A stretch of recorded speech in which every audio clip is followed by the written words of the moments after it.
Well, I left my house about 8 a.m.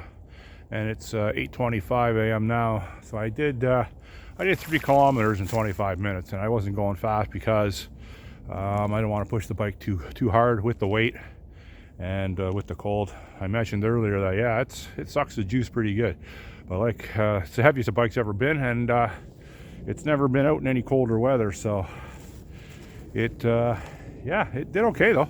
A little unstable on the front end, but other than that, pretty good. So this is a bit of a familiar spot for me. Put the bike up there for now. I don't know where I'm going to take it yet to set up my my camp. But this is a very steep hill, and it goes all the way around. So I'm in a ravine, a little park. I can't remember what the name of this little park's called. Kingswood Park, or I don't know what it is. But up there is Park Lawn Cemetery, and I'll go over. It's a sizable cemetery. Definitely not the biggest I've ever been in, that's for sure. But it has some notable people in there, and I'll go over that a bit later. But hopefully all the spirits up there are good spirits. I've been in that cemetery. I visited Wallace Floody. He was one of the engineers in The Great Escape, Stalag 3 during World War II.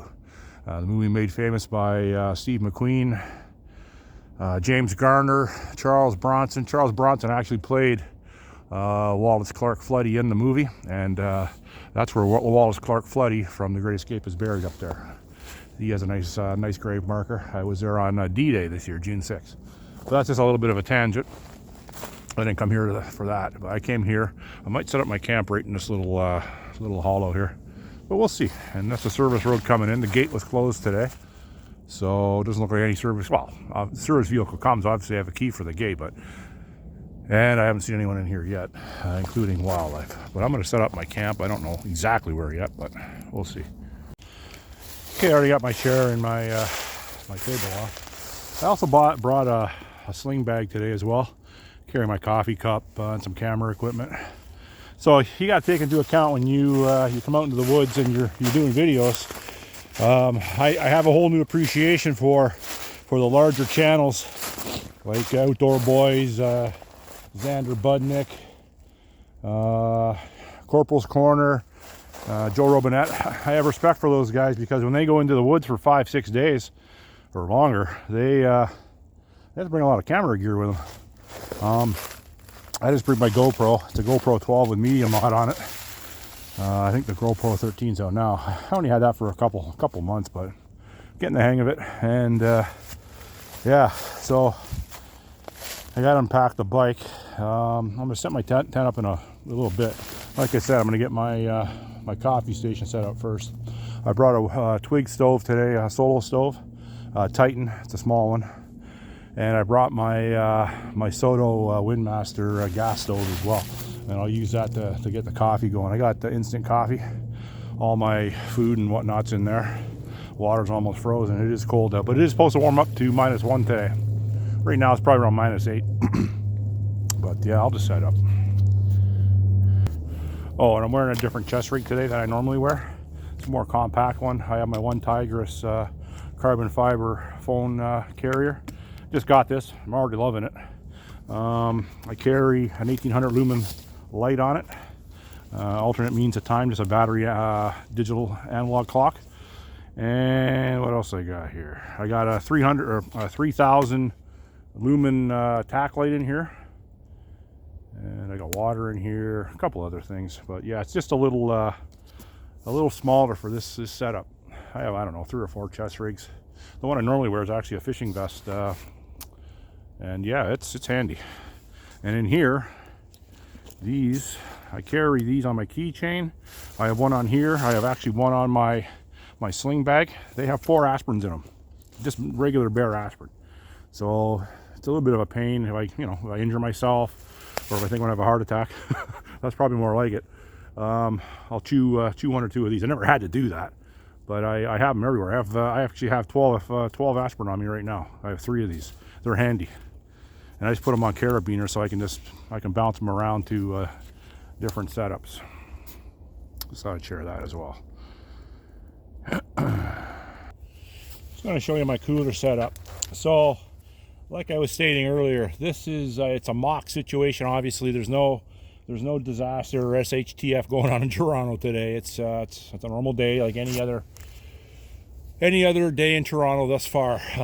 Now that may change, it may not. Probably it won't change. But what I'm doing out here today is I'm training. Basically, I'm getting my mind conditioned and my body conditioned in the event that something goes south. And unfortunately, in Canada, we have sub-zero temperatures. Like I said, it's going to go up to it's going to get warmer today for sure. But it ain't gonna. I don't think it's going to break back into the plus temperatures. It might, and if it does, it won't be by much. But right now, it's probably about -7. -8. It's not a big deal. That's not that cold. There's no wind, which I'm happy for. But like I said, I'm going to break down. I have a Titan rigid cooler. So basically, I packed this cooler out for, I think I'm getting around 1,300 to 1,400 calories per day, based on what I packed out. Freeze-dried meals, and I'll show you what I got in here. But yeah, so this is just supplementary. I brought this. This is like a dollar store thing. They're like $2, or not even. But these take longer to cook, and they require more water. So I'm not going to be using I'm not going to be using all this. I got 3 to 4 days worth of food in here. I might stay tonight. I might not. I don't know yet. But that's just, that'd be like a fourth day scenario. I have water filtration in here, so I brought 1,000, 2,000. I brought 2,750 milliliters of water with me, fresh water. I won't be filtering any water today, but if I had to, the Humber River is just over there. I can, once my bike is unloaded, I'll show you the water filter I have in here. I just go over to the Humber River and I get water if I need it. Now in the Humber River, I'd like to filter it and boil it, to be honest with you. But if I just had to drink filtered water out of my filter, this filter is tested through me. I've used it up in Killarney. I used it in one of the lakes up there for 3 days. I understand that's lake water up in a northern provincial park. This is Toronto, sewage water in the Humber River to a high degree, and road wash, runoff and stuff like that. It's not good water. But this cooler comes with a tray. I brought my cutlery kit. I brought my One Tigris breakdown camp stove in case I want to use that. But you know what? I brought all this stuff just to pack out my bike in the event that I have to SHTF, get as far out of the city as I can, and set up a base camp. Because this is a lot of extra stuff that I have in here that I could set up a base camp. Like I have an axe, I have a saw. I could build a shelter out of wood. I'm not just saying that. I could, if I had to. If I had a secluded area and a base camp. So this is just a cutting board that I cut down with a stone on it. Ceramic tile or whatever, and I put my stoves on that when I put it on my table so it doesn't burn my table. So it's a luxury. So these are what I make at home. I put together. I have a vacuum sealer at home, so as you can see on here, it says 880 calories. So there's 880 calories in this one pack, and this is not including my freeze-dried dinner. My freeze-dried dinner, they're around 300 calories. So I'm around between 11 and 1,200 calories per day, which I'll be losing weight on that, and that's fine, but that will definitely sustain me. I have 2 instant oatmeals in here. I have a 1,000 milligram vitamin C, orange flavor. I have 2 coffees and a Nescafe. So with the 2 coffees, I'll I didn't bring no cream or sugar, but this has so much sugar in it, this Nescafe thing here. I just use half of one of these in one of these coffees, and that's my coffee. So I have 2 coffees per day. I have 2 BioSteel electrolyte powder mixes to put in if I want in my drinking water. It's just for morale boosting, and and it is beneficial to get electrolytes in your body. On the other side, I have 2 Cliff bars. They're, I think, 260 calories each, and I have a Lipton instant soup. So now with this the Lipton soup, I think it calls for, I don't know, like a liter of water, but you don't have to do that. You can just put this in your little pot, and you could half that, put 500 milliliters, and you just eat it like, it's going to be not as liquidy, and that's what you want anyways. You just want to get warm inside, and the actual chicken flavor, and some noodles. That's only 70 calories, but it all adds up to 880 calories in this pack. Not including the vitamin C. I don't know if that's got any calories, but it's good to get 1,000 milligrams of vitamin C in you every day. So I have 3 of those. 1, 2, 3 of those. Here's 1 freeze-dried meal there.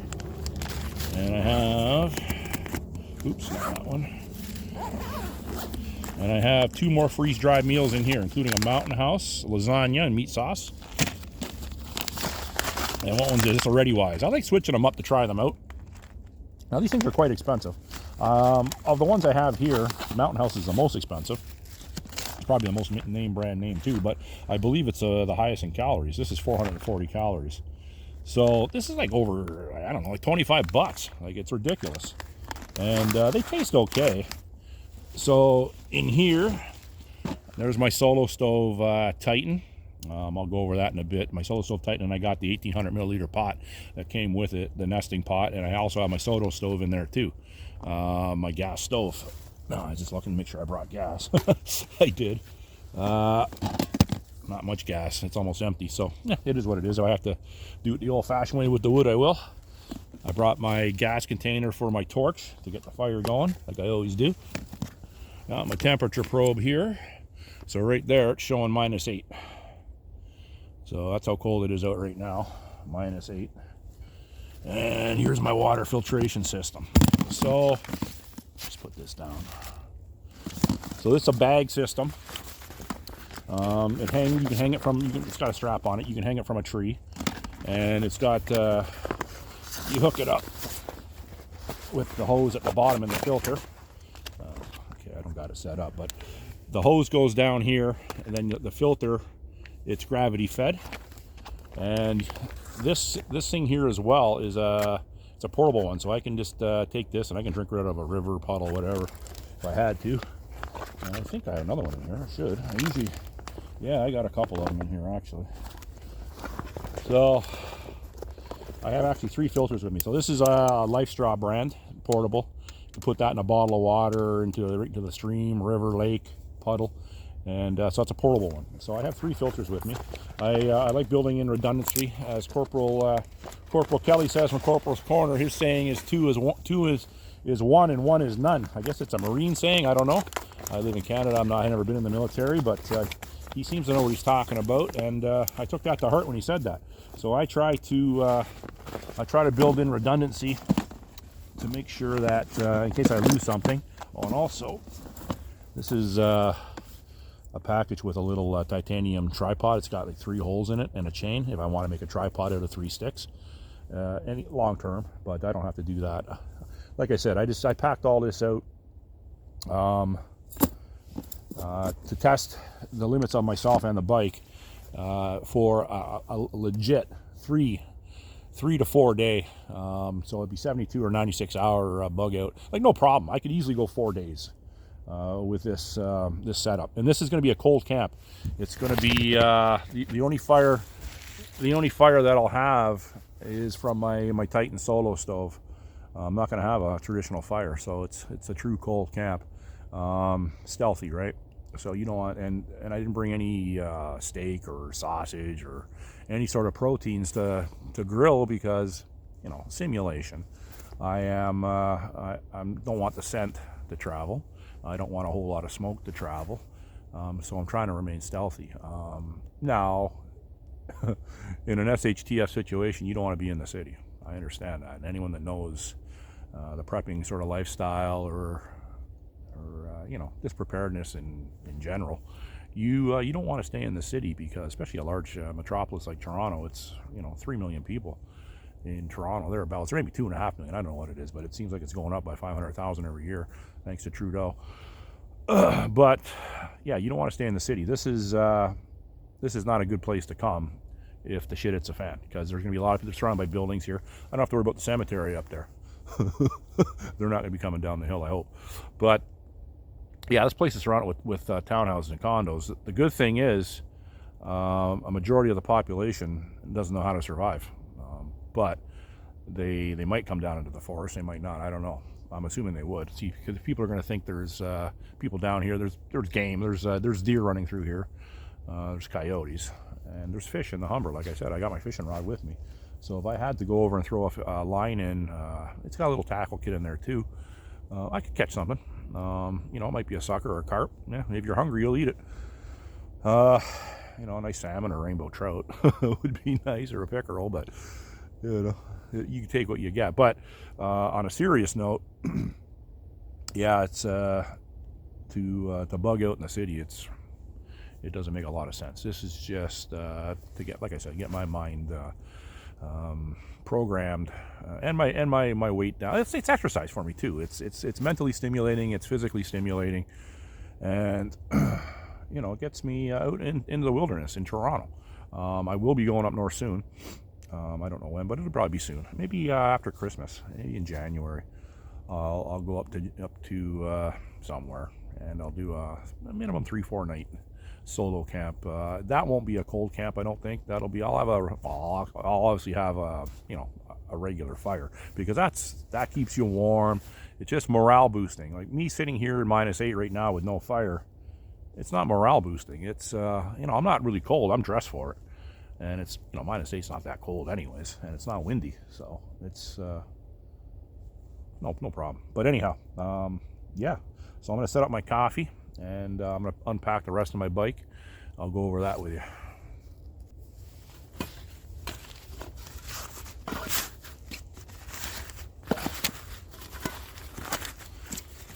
So as you can see, this pot has lots of use over campfires. Stainless steel pot's very well made. It's actually a Solo brand name pot. They're not cheap, but they're well made. And it's like I said, it's a system that all nests in together, and I've customized it even further. And I'll show you in a second here what I mean by that. Okay, so here's the actual stove. It's like all the Solo stoves. They have a burn ring, except this one here, it's a twig stove, the Titan, and you put your fuel in through here, which is twigs, and your pot nests up there. Nests up there. So I will be setting that up just for a little bit of heat. It does throw off heat, which is good, and it, you know, like I said, morale boosting to tend to a fire. And you have to stay on top of them because they burn up pretty quick. So inside there's my Soto stove, not Solo, Soto, Windmaster. I think it's, yeah, the Windmaster. And this is very portable. It's not like my other one, the 3-burner. This one is quite small, and it has a self-igniter. I like the self-igniters on my stoves. That way you don't have to worry about a ferro rod or a lighter. You just have to push that button and you're in business.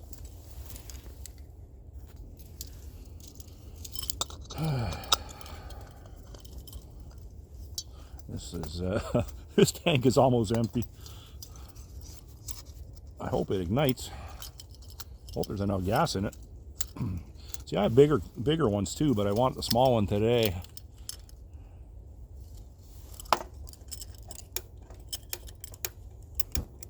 There we go. But there is not much gas in this at all. So that's going to be interesting. Well, yeah. So lucky I found some birch bark. I don't know if it's going to catch. So, water's frozen. The gas on this, because I left it all on the bike last night, so all my gas is frozen. A little bit came out of that, but I got my ferro rod here. I could go. I didn't start that with my ferro rod. I got it out just in case. Just in case. Hopefully this catches. There's lots of little twigs around here, so I'm not worried about that. Get her going.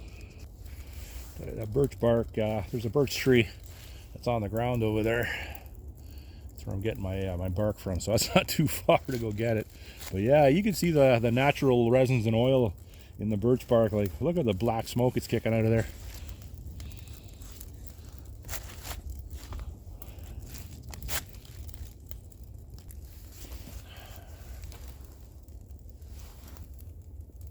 It's taking a bit to get it going. Yeah, that birch bark is like freaking naps of gas. It's crazy how that burns. But anyone that's burnt or started a fire with birch bark before knows this happens. But yeah, it's impressive. Well, she's going good now. Once these things get going, they go.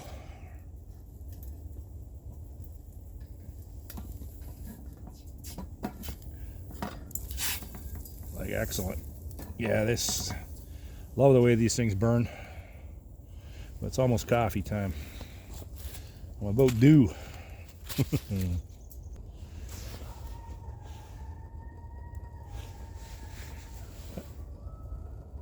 I don't know if you can hear that.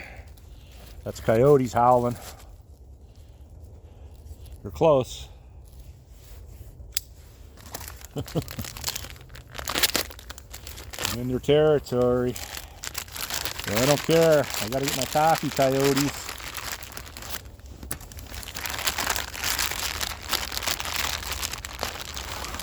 I'm gonna have a little breakfast too after my coffee's done. Coffee first, then I'll have some instant oatmeal. Coffee's almost ready. I'm gonna put the BioSteel in my coffee, the electrolyte drink, but we'll switch that up. That is some hot coffee.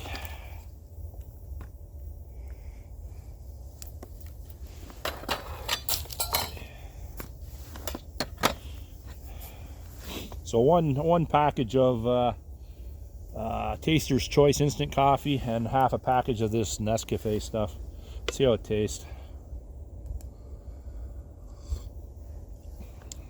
Yeah, it's drinkable. Yeah, it's still pretty cold, for sure. Yeah, quiet other than the coyotes howling, but that was just briefly.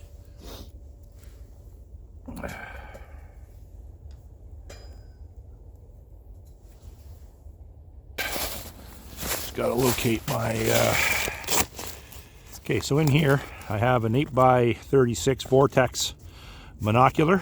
I have a magnetic compass. My watch, it's a Garmin Phoenix 7X Pro Sapphire GPS watch. So as long as the satellites are up, I have topographical maps for all of North America, including Alaska. So I'm good there. But filling the GPS system, I have a magnetic compass there. So my knife and my saw. I got my. Oh, okay. So in here, I have Silcock keys in the event that I have to try to source water from an industrial area. I have mini bolt cutters. These will cut through the biggest gauge fence. So I keep those because this bike is not a type of bike that you can throw over a fence.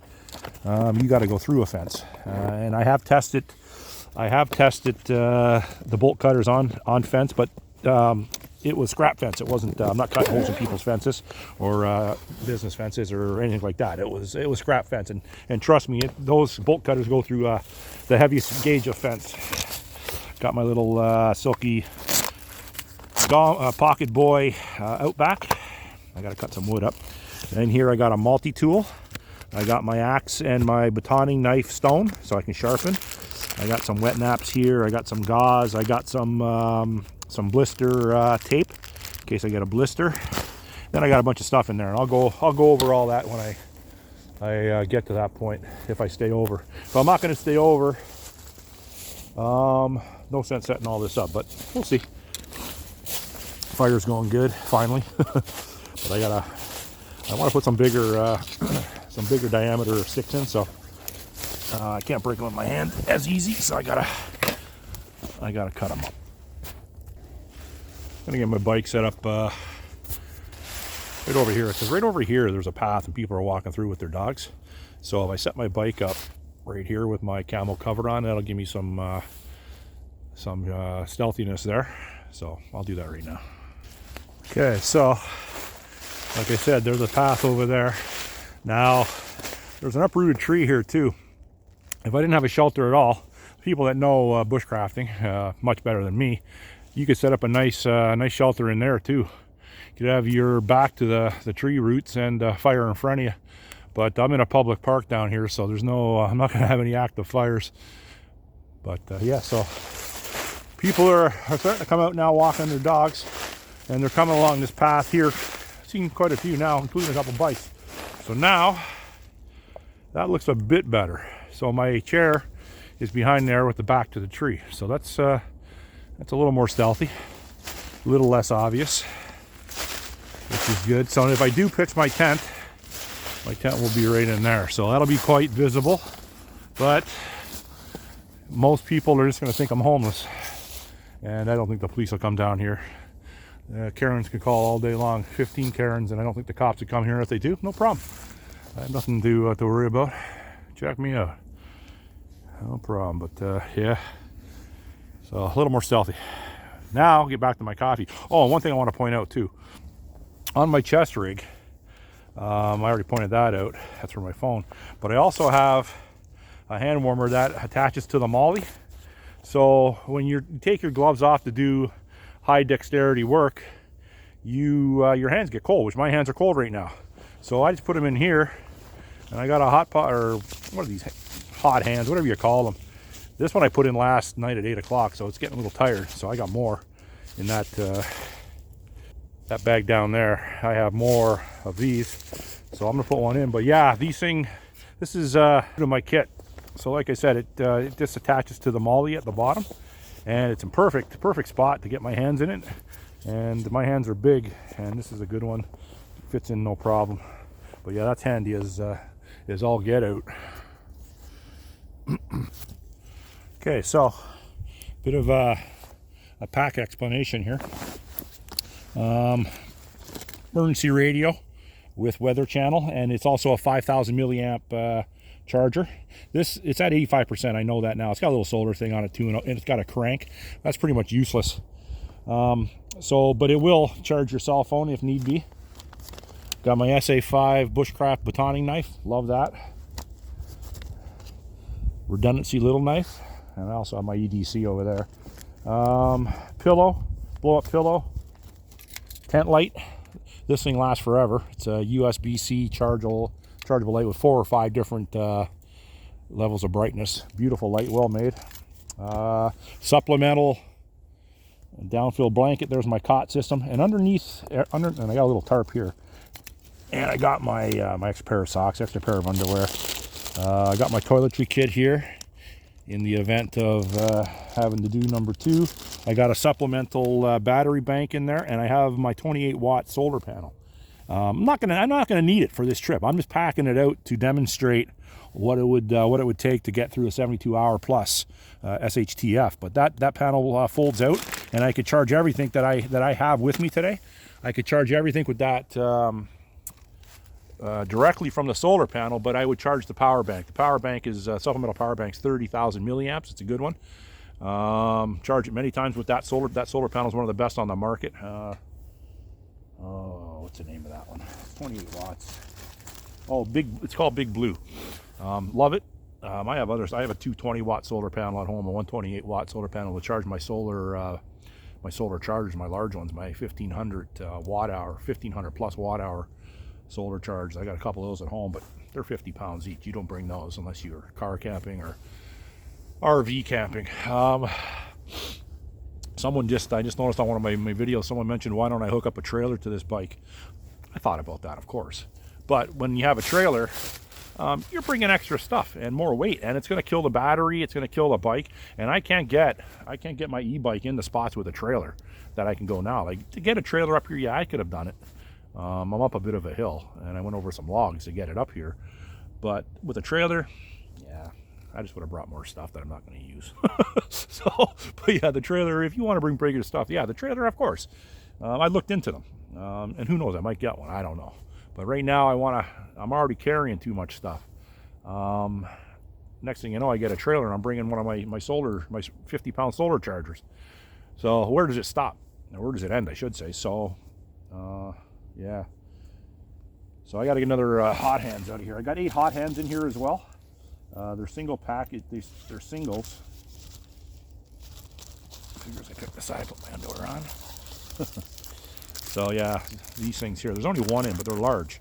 So I'm going to take one out. I'm going to put it in my warming pouch here, because the one I put in last night, I put in 8 o'clock just to see what kind of heat. Although these things get so hot, you can, like, you know, I'm not saying you can't touch them, but they get friggin' hot, hotter than you think. Like, they get hot. So, which I like.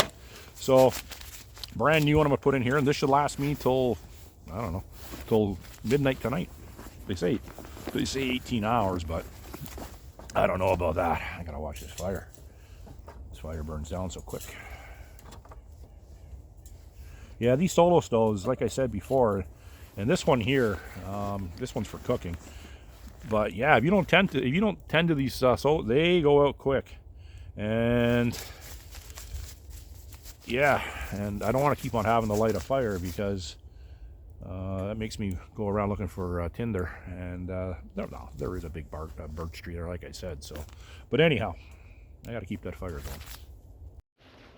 Okay, so it's going to be story time with Uncle Dewey by my little campfire in the woods in Toronto. So, like I mentioned earlier, I'm just at the base of Park Lawn Cemetery, down a it's got to be a 200-foot, over 200-foot, maybe 300-foot hill up the top to Park Lawn Cemetery. So I've been in that cemetery before, like I said, and I knew of 2 other people buried in there that were notable to the Toronto area and perhaps worldwide. What I'll do, I pulled up the cemetery notable interments list on my phone, and it starts off with Harold Ballard. Harold Ballard's buried in that cemetery. Harold Ballard used to own the Toronto Maple Leafs. He was a tyrant. He was a terrible owner. He wasn't too good with his players, and basically he was all about the bottom line. He didn't care about the team. The next on the list is Glenn Brisden. He was an NHL player. I've never heard of him. Hans Fogg. I've never heard of him. He's an Olympic sailor for Denmark and Canada. Busher Jackson. I've heard of him. He's an old-timey Toronto Maple Leaf. Apparently my grandfather on my mother's side used to hang around with him way back in the day. He's an old-timey guy. Butch Keeling. He was an NHL player, minor league coach, NHL referee. What else we got here? Andy Kyle. He's former Cincinnati Reds outfielder, minor league baseball player, hockey player with the National Hockey Association, Toronto Blue Shirts, a golf player. So I don't know who he is, but he sounds like he's a real old guy. Jack Marks, NHL and minor league hockey player. Lou Marsh. He was a sprinter. Obviously, I think our highest Canadian award for sportsmanship is called the Lou Marsh Award, if I'm not mistaken. I don't know if that's still in play or not. But he's sprinter, Toronto Argonaut, football player, Canadian military officer. I respect that. NHL referee, Toronto Star sports editor. Eugene Melnick, we know, well, people in Ontario know who he is. He was a businessman, and he owned the Ottawa Senators NHL hockey team. What do we got here? Marjorie Shedd, champion badminton player. Marjorie Shedd, S-H-E-D-D. I used to play badminton. I was quite good at it at one time in high school. Loved badminton. Conn Smythe, everyone in Toronto knows who he is. He was involved in the Toronto Maple Leafs. He was coach and owner at one time of the Toronto Maple Leafs. And his company, Smythe Construction, or Smythe Sandpit, All the sand that built Maple Leaf Gardens, or a good majority of it, came from his pit, which is not too far from my house. Smythe Park is named after him at Jane and Alliance. Faye Urban, tennis player, never heard of that person. Okay, politicians, well, Fergie Brown, I heard of that person. Rob Ford, they're saying Rob Ford's buried here, but I know he isn't. Rob Ford's buried at Sanctuary Park at Roy York and Dixon. Yeah, so he's definitely not buried. I've been to Rob Ford's grave twice, so I know he's not buried here. John Macbeth, Ontario PC, MPP, York West and Humber, don't know that name. And the most notable is Jeff Healey. He was a blind vocalist, guitarist, a really good guitarist, played his guitar on his lap. He was made famous in the movie Roadhouse with Patrick Swayze. And he's very famous in the Toronto area and worldwide for his ability to sing and play guitar as being a blind person. He's one of the people that I regret not seeing live in concert. He died of cancer. That's how he lost his eyesight, was because of cancer. And I don't know what year he died. I think it was 2008. Don't quote me, but around there. And when I heard that he died, it took me aback because I didn't know he was sick again. But the cancer came back, and I didn't know he was sick. And me and my buddy used to say we're always going to go down to Healy's bar because he used to jam down there and see him play. But then one day I heard he was dead. So very sad story there. Yeah, so that's a regret. Who we got here? George Harding Cuthbertson. He's a yacht designer, founder, partner of Cuthbertson and Kazian Designs and CNC Yachts, president of CNC Yachts for 8 years. Okay, I don't know who that person is. William McCormick, operated Toronto's High Park Sanatorium and High Park Mineral Baths. Now, I'm wondering if McCormick's Arena off of Brock Avenue is named after him. I'm not sure. Sir Henry Pellet. Now, people in Toronto will know him, and if you don't, you know what he built. He built Casa Loma. He used to live and own Casa Loma. I knew that. He was also a military man as well. Gordon Sinclair is buried here. He's a journalist he was a journalist with CBC. He's a very well-known celebrity in the Toronto area. And Wally Floody. Now, he's the one I mentioned earlier. He's Wallace Floody. They say he was a Canadian fighter pilot. He flew Supermarine Spitfires. And it said here, he's prisoner of war, yes, and planned the Great Escape. He didn't plan the Great Escape. He was very instrumental in it. Stanley Froelich, lawyer, Ukrainian-Canadian activist, don't know that. Adolphus Sapoka, prominent Lithuanian historian and writer, don't know that person. So that's the notable people at Park Lawn Cemetery that I said I was going to get to. And out in the woods, you got to keep yourself entertained. And you know what? People from the Toronto area and know a lot of those names. And people worldwide might know Jeff Healey's name. I'm sure they do. He was, a very good musician, like I said earlier. But anyhow, that's the notable interments at Park Lawn Cemetery at Prince Edward Drive in Bloor in Toronto. And I'm at the base of it in the woods. Well, I didn't stay the night. You know what? I wasn't feeling it. And number two, it wasn't, it's going up to like 0 degrees or -1, 0, +1 at the most. So it's not really challenging. I should have got out here last night. Apologize for not setting up the Four Seasons tent. I just didn't see a need for it. But yeah, I'll get back out. Got to get the Four Seasons tent up, or maybe I'll do a hot tent or a tarp tent. But well, thanks for hanging out with me today in the woods. I know it was edgy or exciting. Enjoy the rest of your Saturday. Thanks.